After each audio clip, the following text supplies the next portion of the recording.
Pessoal, bom dia, boa tarde. Aqui é o professor Anderson, professor de Biologia. Hoje a gente vai terminar, o sistema nervoso, tá? Vamos para a parte 3, beleza?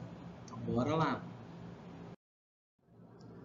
Pessoal, então, nós vimos, na última aula, que toda essa região que eu estou mostrando com o mouse aqui, ó, tudo isso aqui nós chamamos de encéfalo. Então, nós estudamos nas aulas anteriores a função da medula, que não faz parte do encéfalo, e a função dessas estruturas inferiores aqui, ó, o tronco encefálico. Nós comentamos um pouquinho sobre cada parte do tronco encefálico, que é o mesencéfalo, ponte e bulbo, e falamos um pouquinho também sobre o cerebelo, da função de cada uma dessas estruturas que fazem parte do encéfalo, tá? Agora a gente vai subir um pouquinho mais e nós iremos estudar essa região que eu estou mostrando aqui com o mouse, que nós chamamos de diencéfalo, tá? Diencéfalo, beleza? Tá, passando para frente. Então, pessoal, aqui a gente tem uma imagem, uma foto real de um encéfalo humano, tá? E aqui, ó, nessa regiãozinha, nós temos o diencéfalo, tá? Então, bora estudar essa região aqui, ó. Então, como eu disse agora há pouco, pessoal, ó, o diencéfalo é essa regiãozinha aqui, ó, tá?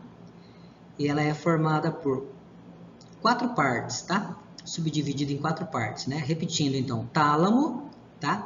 Que é essa região aqui, ó, que eu estou mostrando com o mouse. O hipotálamo, que é essa região um pouquinho aqui, ó, mais embaixo, tá? O subtálamo, que é essa parte aqui, ó. E o epitálamo, tá? Que é constituída por essa região aqui. Fica mais posterior, ao tálamo, tá? Fica mais atrás um pouquinho. Epitálamo. Tálamo, hipotálamo, subtálamo e epitálamo. Então, pessoal, nós vimos então que essa região toda aqui, é dividida em 4 partes, 4 regiões, na verdade, e cada uma delas tem uma função. A gente vai falar agora sobre essa regiãozinha aqui, ó, que nós chamamos de tálamo, tá? O tálamo, pessoal, ele é uma região que funciona como uma espécie de escala, tá? Uma parada.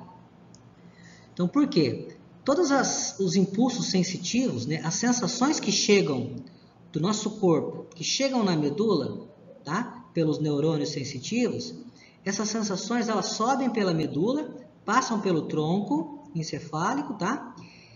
E elas vão fazer uma escala aqui no tálamo, uma parada muito rápida. O que o tálamo faz? Ele integra, ele modifica essas sensações e envia para um local correto, lá no cérebro, tá? E aí sim, quando essas informações chegam no cérebro, nós vamos identificar corretamente, que tipo de informação que é, o local preciso, de onde elas estão vindo. Então, por exemplo, quando você pisa num prego, o impulso sensitivo, trazendo essa informação de dor, chega aqui na medula, tá? E esse impulso sobe pela medula, pelo tronco, tá? E dá uma parada rápida aqui no tálamo. O tálamo já identifica essa sensação de dor, tá? Só que é uma interpretação vaga. Então, você sabe que está ocorrendo, você está sentindo essa dor, o tálamo identifica essa dor, mas ele não diz com precisão onde essa dor está ocorrendo, tá? Se é num dedo, se é no pé, se é na perna, tá? O tálamo, então, transmite, integra essa dor e transmite para o local correto. Por exemplo, aqui para o córtex, para a parte mais superficial do cérebro. E aí sim, agora o córtex vai identificar com precisão qual é o local, onde é que esse prego, no caso de você ter pisado num prego, por exemplo, qual é o pé correto, se é dedo, se é calcanhar, se é perna, tá? Que esse prego foi inserido. Tá? Então, aqui nós temos o local, a identificação do local preciso. E aí, o córtex ele envia uma resposta para baixo. Essa resposta desce, passa pelo tálamo, desce pelo tronco, desce pela medula, né? E a medula envia uma resposta lá para o membro, né, que sofreu a perfuração pelo prego. E aí você tira o pé do lugar. Tudo isso, pessoal, acontece em frações de segundos, tá? Bem, então, todas as sensações, né, que o nosso corpo percebe, né, como dor, temperatura, se está quente, se está frio, né, meio externo, tato, né, se alguém toca em você, em alguma região qualquer, todos esses impulsos sensitivos já são interpretados no tálamo, tá? Mas de maneira vaga, né, sem que nós possamos identificar o local correto. Beleza? Próximo slide. Pessoal, então nós falamos agora há pouco, né, que o tálamo é um local que funciona como uma escala, né, onde as sensações como dor, pressão, tato, temperatura, né, chegam, sobem a medula e o tronco encefálico, né, e dão uma paradinha aqui, muito rápida, né, frações de segundos, para que esses impulsos nervosos relacionados às sensações sejam direcionados para os locais corretos, né, onde elas serão interpretadas de forma precisa. Tá? Além disso, o tálamo também possui regiões que estão relacionadas ao controle da motricidade. O que é motricidade? Movimento. Então, aqui no tálamo, nós temos regiões que estão envolvidas com a coordenação, com o controle dos movimentos, pessoal. Então, eu vou até repetir um exemplo que eu dei agora há pouco. Tá? Se nós necessitamos de precisão, por exemplo, na hora de colocar uma linha, né, passar por dentro de um buraquinho de uma agulha, essa precisão toda, ela envolve também a participação do tálamo, tá? E também, como nós já falamos anteriormente, a participação do mesencéfalo e a participação do cerebelo, tá? Então, controle e coordenação da motricidade, né, dos movimentos, tá? E aqui no tálamo, nós também temos regiões que participam do sistema límbico. O que é o sistema límbico? É um sistema envolvido, né, com o nosso comportamento emocional.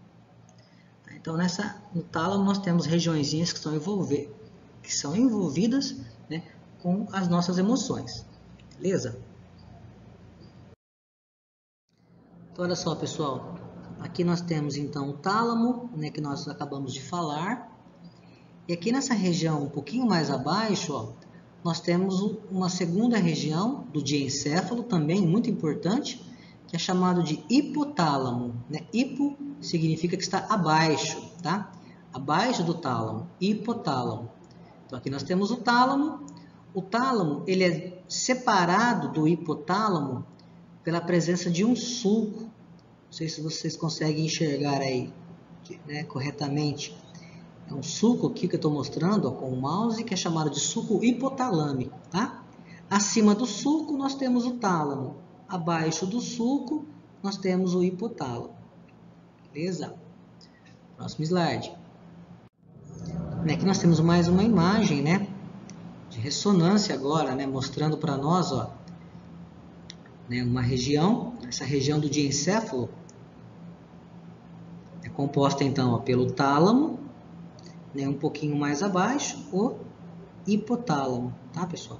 E aqui nós temos o tronco encefálico, né, ó, bulbo, ponte e mesencéfalo. Tá? Então, olha só, pessoal, aqui no hipotálamo nós temos micro-regiões que possuem funções diferenciadas, né, que são importantíssimas para o funcionamento do nosso organismo, tá? Então, aqui no hipotálamo nós temos regiões que regulam a temperatura corporal, nós temos regiões, né, que são centros de regulação do nosso apetite, né, então indicam, né, o momento que nós temos fome, né, ou que nós já estamos, né, fartos, tá? Nós temos aqui regiões que regulam a nossa sede, Nós temos regiões que têm relação com a expressão emocional, tá? E nós temos regiões aqui que produzem hormônios, tá? E depois transferem esses hormônios para uma regiãozinha aqui, numa glândula, né, um pouquinho mais abaixo, para uma glândula chamada de glândula hipófise. Então, o hipotálamo também produz hormônios, tá, pessoal? E esses hormônios, né, são hormônios famosos. Um deles é o ADH, né, que nós chamamos de hormônio antidiurético, que faz com que os nossos rins absorvam mais água, tá? E o outro hormônio produzido pelo hipotálamo é o hormônio chamado ocitocina, que é produzido principalmente nas mulheres, tá? E tem função com o aumento da contração do útero, no momento do parto, tá? E também com o estímulo das glândulas mamárias para a ejeção do leite, né? As mulheres que são lactentes, né? Que estão em período de amamentação, tá? Então, ocitocina e o ADH são dois hormônios produzidos também pelo hipotálamo, tá? Beleza? Fechou? Então, estímulos, né? Regulação da sede, da fome, expressão emocional, né? Como eu já falei, regulação da temperatura corporal e a produção desses dois hormônios principais. São, né, realizadas pelo hipotálamo. Próximo slide. Então, olha só, pessoal. Deixa eu trocar essa figurinha. Aqui, ó, melhor. Então, nós vimos que aqui no diencéfalo, né, toda essa região aqui, ó, é o diencéfalo. Aqui nós temos o tronco encefálico, né? Ó. Nós já falamos sobre o tálamo, sobre o hipotálamo. Agora a gente vai falar um pouquinho sobre o epitálamo. Epitálamo, tá? Que é essa outra regiãozinha aqui, ó, né, que fica localizada posteriormente ao diencéfalo. Fica na região, né, na parte de trás, tá? O epitálamo, pessoal, ele tem uma glândula chamada glândula pineal. Tá? É essa estruturazinha aqui, ó, glândula pineal. A glândula pineal produz um hormônio chamado melatonina. Tá? E esse hormônio ele é produzido no escuro, só no escuro, tá? Então, ele exerce algumas funções importantes, né? No nosso desenvolvimento. Então, a melatonina que é produzida aqui, ó, pela glândula pineal, tem como principal função a regulação do nosso sono. Né? Então, ela, em resumo, né, ela nos faz ter mais sono. Até por isso ela é produzida, esse hormônio é produzido no escuro, né? Ou seja, de noite, né, que é o período que nós, né, estamos aí aptos para dormir, né? Beleza? Então, epitálamo é essa região, o nome da glândula que ele possui é glândula pineal, que produz melatonina, que tem a ver com a regulação do sono, tá? Nós temos uma outra regiãozinha aqui embaixo, ó, pessoal, ó, essa região aqui, que é chamada de subtálamo. O subtálamo, ele também ajuda, né, contribui com a coordenação motora, né, ou seja, para que você consiga executar movimentos mais finos, né, com os membros superiores e inferiores, né, como colocar, por exemplo, uma agulha, uma linha no buraco de uma agulha, esses movimentos precisos, eles envolvem certas regiões do encéfalo. E o subtálamo é uma dessas regiões, tá? Que coordena esses movimentos. Tá? Que está envolvido na coordenação motora, tá? Nos ajustes finos, né? Na precisão dos movimentos. Beleza? Próximo slide. Pessoal, então nós terminamos o diencéfalo e agora a gente vai para a última parte. A gente vai subir um pouquinho, né, mais. Vamos falar um pouquinho sobre o telencéfalo. Então, bora lá. Então, moçada, nós vimos nos últimos slides essa região aqui em vermelho, né? Ó, o diencéfalo, tá? Então, agora a gente vai subir.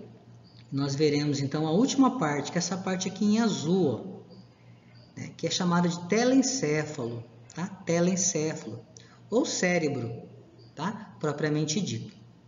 Beleza? Então, vamos agora estudar essa região com mais detalhes, tá? Olha só, então aqui, né, nós estamos vendo, né, uma visão superior, né, do cérebro, do telencéfalo, visto de cima, né? E aqui nós percebemos que há duas partes, né? Há dois lados, ó. Um lado direito e um lado esquerdo. O lado direito nós chamamos de hemisfério cerebral direito. E o lado esquerdo nós chamamos de hemisfério cerebral esquerdo, tá? E essas duas partes, né, são separadas por uma fissura, tá? Que é chamada de fissura longitudinal, tá? Beleza? Pessoal, cada estrutura dessa que vocês estão vendo aqui, ó, né? Cada gominho, né, umas estruturas que se parecem com minhoquinhas. Isso aqui, o termo correto é giro. Então, nós temos aqui, ó, diversos giros. Cada giro tem um nome, tá? E tem uma função específica.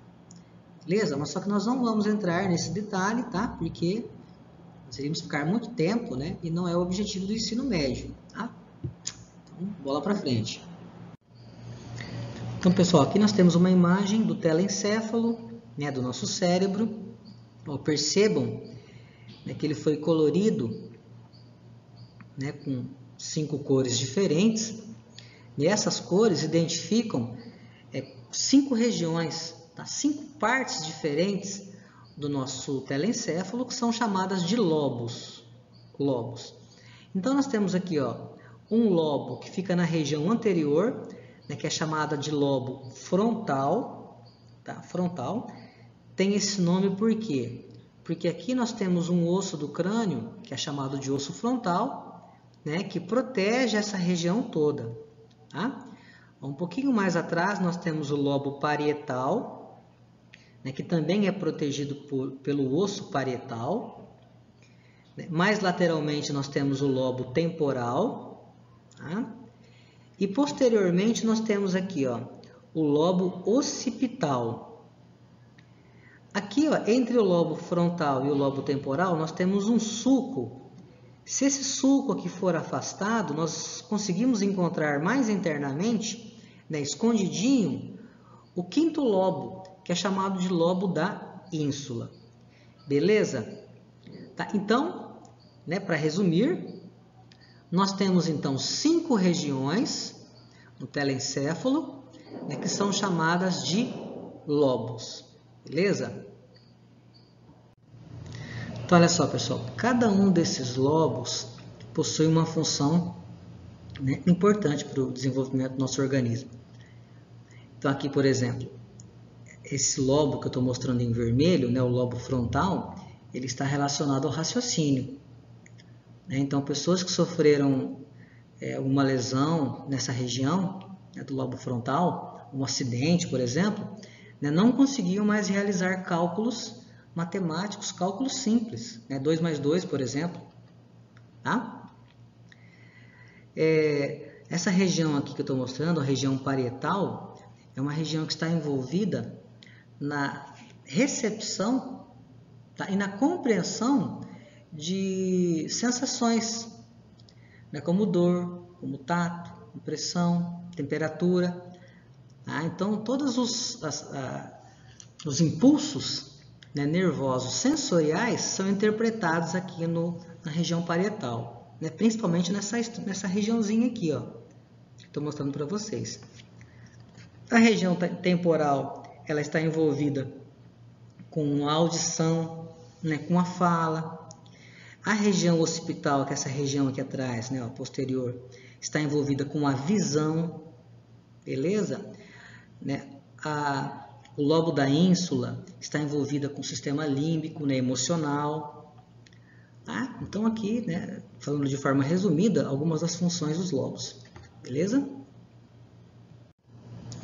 Pessoal, mais um detalhe interessante, ó. Como a gente pode ver aqui nessa imagem, então aqui nós temos um trecho do encéfalo. E ó, observem que o encéfalo ele está envolvido, né, revestido por uma estrutura que se parece com uma membrana. Então, essa estruturazinha reveste todo o encéfalo, tá? E também reveste toda a nossa medula espinhal, né? Estrutura que nós chamamos de meninges, tá? Na verdade, são 3 meninges, né? Uma é a dura mater, a outra é a pia mater e a terceira é a aracnoide. Então, para fechar, são estruturas, né? São membranas de tecido conjuntivo que protegem o encéfalo e a medula espinhal. Beleza? Moçada, beleza. Vou falar um pouquinho agora sobre o sistema nervoso periférico. Então, só para lembrar, né, sistema nervoso periférico, ele é formado pelos nervos, tá? E por estruturas arredondadas que ficam próximas à medula, que é esse aqui, né? Estruturas arredondadas chamadas de gânglios nervosos, tá? Sistema nervoso periférico, então, é formado por nervos e por gânglios nervosos. Bora lá.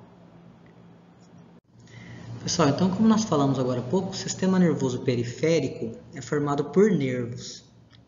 Então, nervos que saem da região da cabeça, né? Nervos que saem da região da medula, tá? E os nervos que estão ali na região da cabeça, do encéfalo e do tronco encefálico, nós chamamos de nervos cranianos, como a gente pode ver aqui nessa imagem, né? Então, os nervos cranianos são nervos que estão localizados aqui na região do tronco encefálico, né? Que saem do tronco encefálico, tá? E na região do encéfalo. Bem, nós temos 12 pares de nervos cranianos. 12 pares. Desses 12 pares, 10 nervos, tá, saem da região do tronco encefálico, tá? E os outros 2, né, são o olfatório e o oculomotor.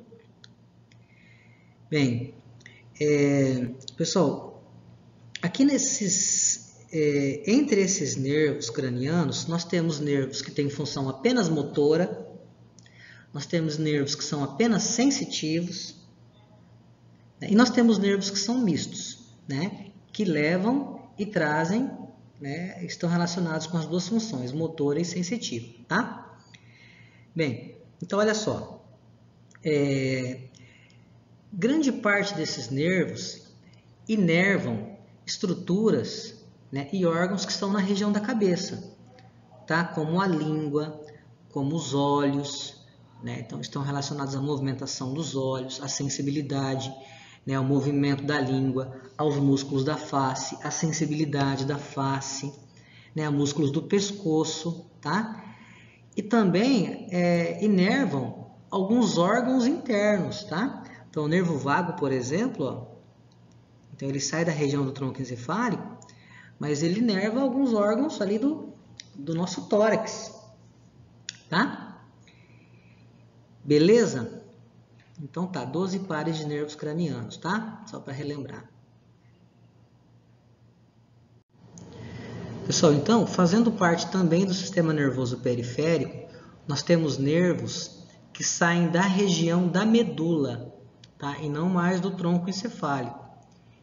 Então, esses nervos que saem da região da medula, né, são chamados de nervos espinhais, tá? Ou espinais, beleza? Vamos dar uma olhadinha aqui, né, em algumas características desses nervos, tá bom? Então, olha só, pessoal. Aqui nesse esquema, nós temos um pedacinho da medula espinhal, tá? Ela foi cortada, né, transversalmente. Essa região que vocês estão vendo aqui, ó, é a região anterior da medula, né, a parte da frente, tá? Ventral.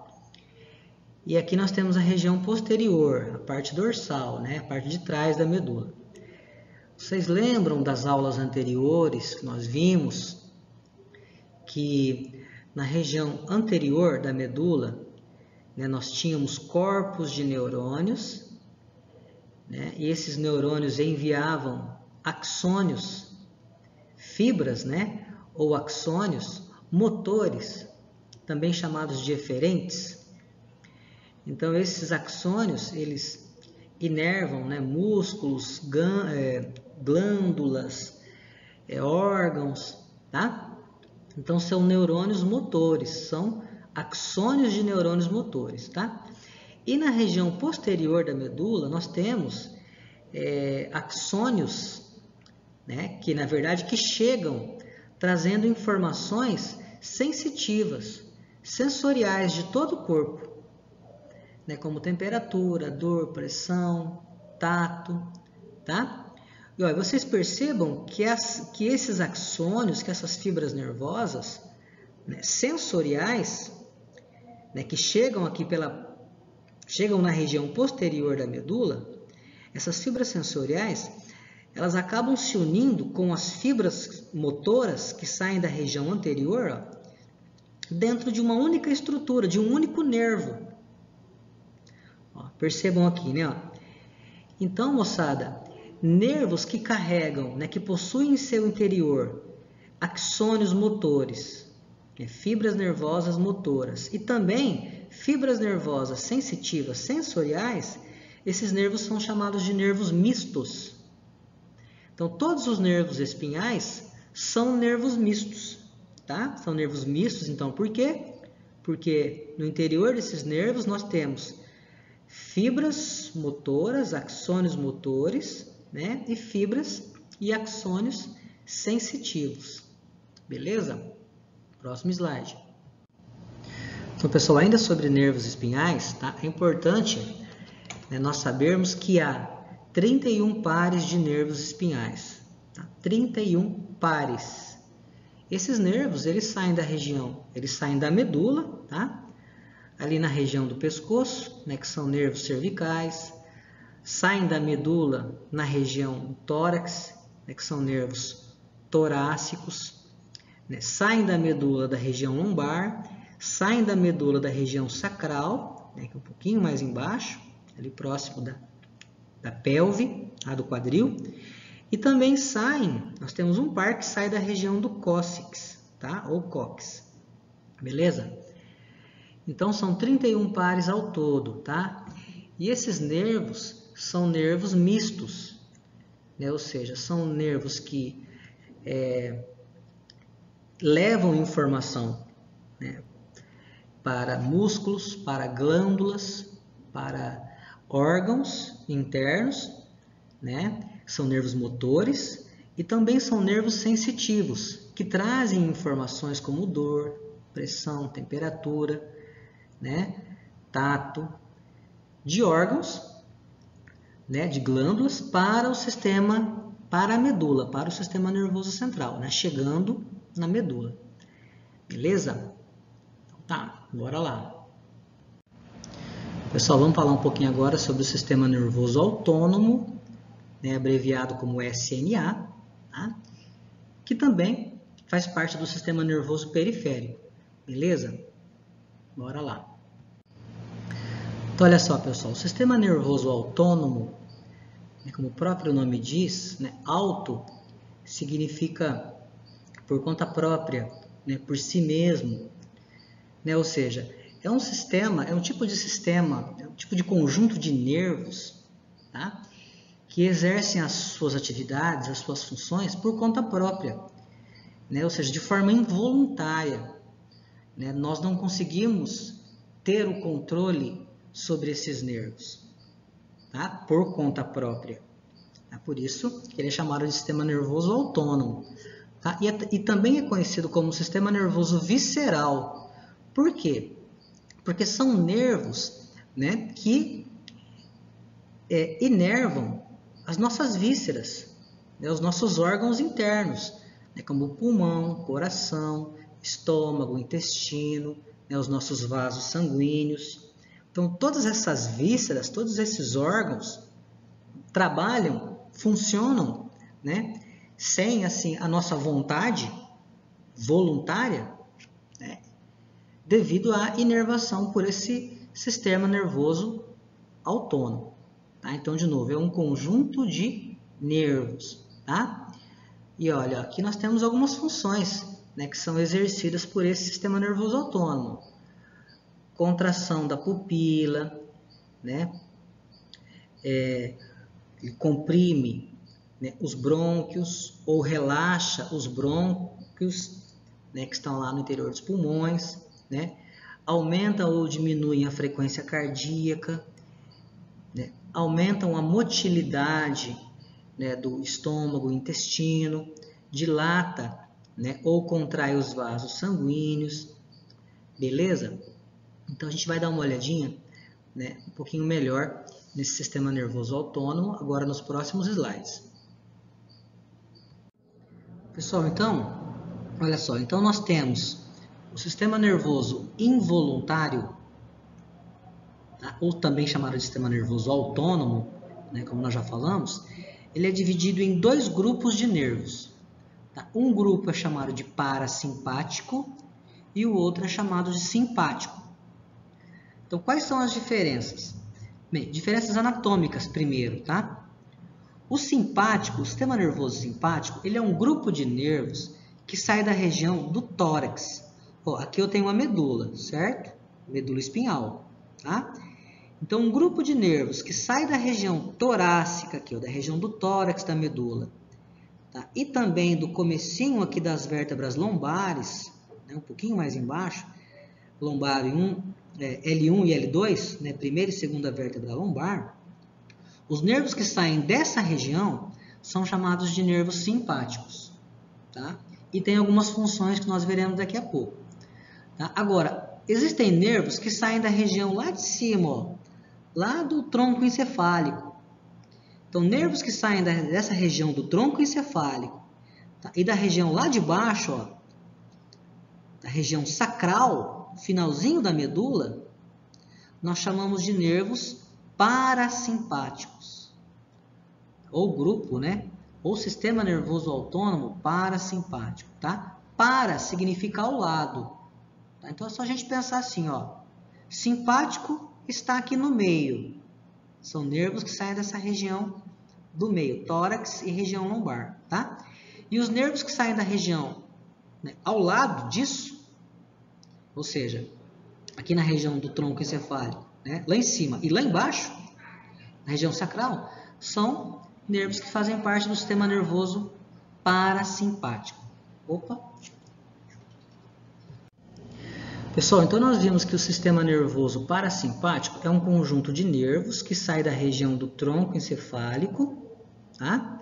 E também sai lá de baixo, ó, lá da região onde nós temos as vértebras sacrais, tá? Então, esse conjunto de nervos, esse grupo de nervos, fazem parte do sistema nervoso autônomo parasimpático, tá? E o outro conjunto de nervos que sai da região aqui, ó, onde nós temos as vértebras torácicas, né, na região do tórax, e onde nós temos as vértebras lombares, esse conjunto de nervos, esse grupo, é chamado de sistema nervoso autônomo simpático, tá? E o mais bacana, pessoal, interessante disso é que eles têm funções opostas, funções antagônicas, tá? O que um faz, o que o sistema nervoso simpático faz, o outro sistema, que é o parasimpático, faz o contrário, tá? E o bacana é que eles estão envolvidos, né, em reações de fuga, né, ou de estresse, no caso do sistema nervoso simpático, tá? E reações de relaxamento, tá? De tranquilidade, como o sistema nervoso parasimpático. Vamos dar uma olhadinha aqui para vocês verem, ó. Então, por exemplo, numa situação de fuga, numa situação de perigo, né, de nervosismo, o que acontece? O sistema nervoso simpático ele vai tomar conta, tá? E aí ele vai, ó, dilatar sua pupila para entrar mais luz, para você conseguir enxergar melhor, tá? Ele vai relaxar os seus brônquios para que você consiga trazer mais oxigênio, tá, para o sangue. Ele vai acelerar os batimentos cardíacos para que você possa, né, enviar mais sangue para os tecidos, né, e dessa forma enviar mais nutrientes e mais oxigênio para que você consiga produzir mais energia para correr, para fugir, tá? Então ele estimula a produção de adrenalina e a adrenalina estimula os batimentos cardíacos. Então, ou seja, aqui nós temos várias funções que são realizadas pelo sistema nervoso simpático que estão relacionadas com a fuga, né, com reações de perigo, de estresse. tá?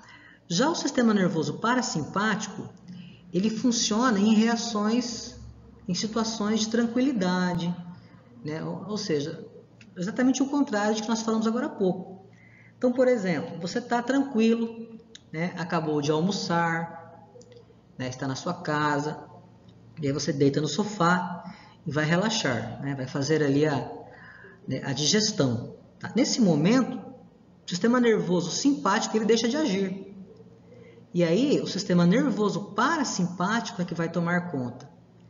Então, nesses momentos de relaxamento, né, de tranquilidade, o sistema nervoso parasimpático, então, estimula a salivação, né, para melhorar a sua digestão, reduz os batimentos cardíacos, né, para que você possa ficar mais tranquilo, relaxar melhor e até dormir, né? Então ele contrai os brônquios, estimula a atividade do estômago e do pâncreas, para que eles possam digerir melhor, né? Produzir mais enzimas, produzir mais ácidos, mais bile, né? Mais suco pancreático, para auxiliar na digestão. Tá? Contrai a bexiga, e aqui nós temos várias outras situações que estão envolvidas com situações de relaxamento. Beleza? Então, para ficar bem claro, o simpático é um conjunto de nervos, né, que está relacionada com a função de fuga, estresse, perigo. E o parasimpático é um conjunto de nervos, né, que estimula alguns órgãos, algumas vísceras, né, que está relacionado com a função contrária, em função de tranquilidade, né, até mesmo digestão. Beleza? Bora lá então. Pessoal, então aqui nós temos um resuminho do que nós falamos no último slide, tá? O sistema nervoso simpático, né, então está relacionado a situações de luta, de fuga, situações de perigo, né, e para isso, então, o que ele faz? Ele bombeia mais sangue para os músculos, tá? Bombeando mais sangue, mais oxigênio chega, mais nutrientes chegam até o músculo e mais energia o músculo vai produzir para que ele possa, né, realizar os movimentos de contração e você conseguir correr mais, tá? Então, para isso, ele acelera o coração, ele acelera a respiração, ele inibe a digestão, tá? E outras situações mais, como nós já vimos. Já o sistema parasimpático está relacionado, então, a situações de repouso, de tranquilidade, né? Onde nós também necessitamos realizar a digestão, né? Então, para isso, parasimpático, o sistema nervoso autônomo parasimpático, retoma a atividade normal do corpo, né? Desacelerando o coração, né? Os batimentos cardíacos, desacelera a respiração, estimula a digestão, né? Então, todas aquelas situações que nós já comentamos no último slide. Pessoal, então por hoje é isso. Terminamos o sistema nervoso, né? Muito extenso, bastante complicado, cheio de detalhes, tá? E é isso aí. Até a próxima aula. Abraço.